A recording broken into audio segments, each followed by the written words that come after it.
Mataas na naman ang dugong mangguguhit ni Kabarbs. At sumabit nga ang kanyang mga mata dito sa picture ng isang babae. Naging meme na ito ng isang marites. Masakit talaga kapag pinag-uusapan ka lalo na hindi totoo ang kwento. Pero hindi lahat ng marites makapal ang kilay at walang pilik mata. Umarahil na wala ang pilik mata nito dahil nasunog sa kandila. Wala akong sinasabi na sinabunutan siya sa pilik mata. Napag-isipan ni Kabarbs na i-enhance ang pagmumukha ng babae sa picture.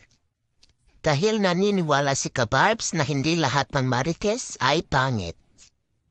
At hindi lahat ng magaganda ay mababait. Dahil sa sobrang itim ng kanyang kilay, ay ginawan ito ng buhok ni Kabarbs. Baka naman kasi tattoo talaga ang kilay ng babae. Tapos nga ito napansin din ni Kabarbs na wala palang pilik mata ang babae. Kaya kailangan din i-enhance ang mga mata ni babae. Naging meme na nga ito ng mga marites pero baka naman sa totoong buhay ay mabuti itong tao. Ay sa sobrang chika natin, ito nga reveal time na pala. Siguradong maganda ang paggawa ni Kabarbs dito dahil ginamit niya talaga ang kanyang talento sa pagguhit. Dapat maging maingat tayo sa paghusga sa ating kapwa. Dahil ang mga salitang ating binitawan ay hindi na ito mabubura kailanman. Minsan talaga may mga taong magdudulot ng sakit sa ating damdamin.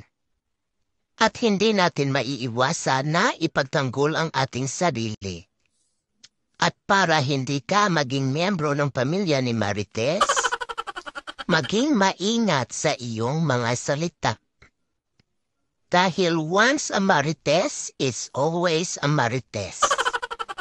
At heto na nga siya, o diba, konting enhance lang talaga ang katapat. Kung sa totoong buhay, make-up lang naman ang katapat o di kaya filter lang ang katapat. Sa panahon ngayon, makikita nyo sa internet na pantay-pantay lang talaga ang mga tao.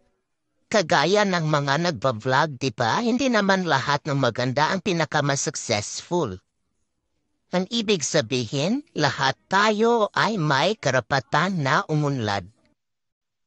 At depende yon sa iyong pagsisikap sa buhay.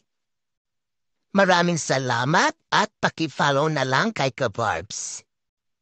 Huwag kayong